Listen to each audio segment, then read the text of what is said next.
본 콘텐츠는 실제 사건 기록과 보고 자료를 바탕으로 재구성한 이야기입니다. 일부 장면은 이해를 돕기 위한 각색이 포함되어 있습니다. 상하이의 겨울밤은 유난히 축축했다. 도시의 불빛은 화려했지만 그 틈 사이로 사람 하나쯤은 조용히 사라져도 아무도 모르는 곳. 2014년 12월 상하이 공업지구 외곽에서 한 여성이 실종되었다. 이름은 류페이. 오후 7시 12분 친구에게 택시 잡았어. 금방 도착할게. 라고 보낸 메시지가 마지막이었다. 휴대폰은 13분 뒤 강 근처에서 꺼졌고 경찰은 처음엔 단순 자발적 가출이라고 생각했다. 중국 경찰에게 20대 여성의 실종은 흔했다. 그러나 이틀 뒤 또 한 명의 여성이 사라졌다. 같은 지역, 같은 시간대, 같은 조건. CCTV에는 공통된 장면이 있었다. 여성들이 모두 어둡고 큰 흰색 밴에 올라타는 모습. 번호판은 진흙으로 일부 가려져 있었다. 사건은 일주일 만에 3명째 피해자가 나오면서 신문에까지 실렸다. 그때까지도 경찰은 비자 문제 도피 가능성이라고 발표했다. 중국에서 흔히 쓰는 면피성 발언이었다. 그러나 피해자들의 가족은 믿지 않았다. 실종자 3명 모두 회사, 학교, 커뮤니티가 전혀 겹치지 않았는데 이동 경로만 이상하게 비슷했다. 사건의 전환점은 4번째 피해자인 탈루이였다. 그녀는 사라지기 직전 친구에게 벤이 따라붙는 것 같아라고 문자했다. 문자를 보낸 지 50초 뒤 휴대폰은 완전히 꺼졌다.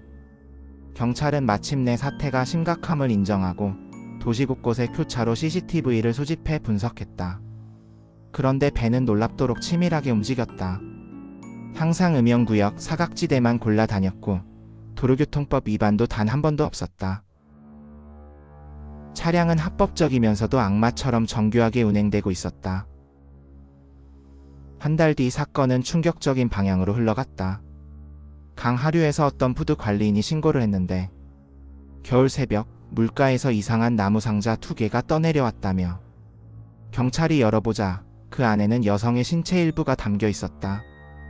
확인 결과 첫 번째 실종자 류페이의 DNA와 일치했다. 상하이 시민들은 패닉에 빠졌고 장기 적출 조직이 움직이고 있다. 성매매 범죄 조직의 신종 방식이다. 공업지대 지하에서 사람을 사육한다는 소문까지 돌았다. 중국 당국은 언론 통제를 시작했고 기사들은 순식간에 삭제되었다.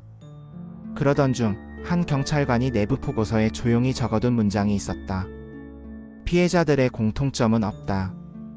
하지만 모두 같은 물류센터 지역을 지나고 있었다. 문제의 물류센터는 사실상 지하 창고 단지였다. 1990년대에 지어져 낡아 있었으며 밤에는 거의 운영되지 않았다. 전기조차 약하게 들어왔다. 경찰은 강제 수색에 나섰고 그곳에서 사람들이 꺼리던 오래된 철문 하나를 발견했다. 페인트는 벗겨져 있고 자물쇠는 바다의 녹처럼 거칠게 남아 있었다.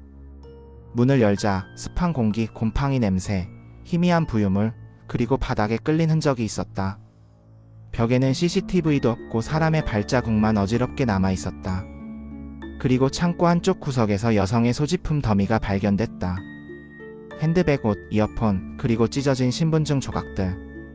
그러나 정작 사람은 없었다. 마치 그곳에서 누군가들을 한번 모아두고 다시 다른 공간으로 옮긴 듯한 흔적만 남아 있었다. 수색이 계속되던 중 경찰견이 창고 아래로 이어지는 좁은 통로를 발견했다. 허리를 숙이지 않으면 지나갈 수 없는 깊숙한 지하방.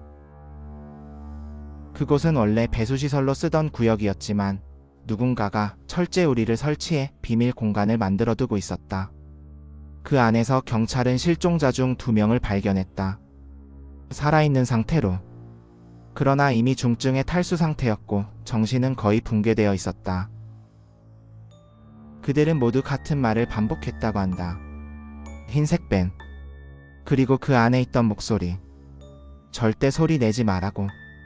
생존자들은 범인의 얼굴을 보지 못했다. 범인은 항상 가면을 쓰고 있었고 목소리는 기계 변조처럼 이상했다. 하지만 경찰이 지하방의 벽 사이 틈을 조사하던 중 누군가 오래전부터 설치해둔 임시 전기선, 간이 냉장고, 주사기, 의료용 장갑 박스가 발견되었다. 경찰은 범인이 긴 시간 동안 그곳을 사용했다고 결론 내렸다. 그러나 결정적인 단서는 한 가지였다. 지하방에서 발견된 차량용 GPS 조각. 그 조각은 상하이에서 150km 밖의 작은 농촌 마을에서만 판매되는 특정 부품이었다. 그곳은 범죄 조직의 은신처로 유명한 지역이었다.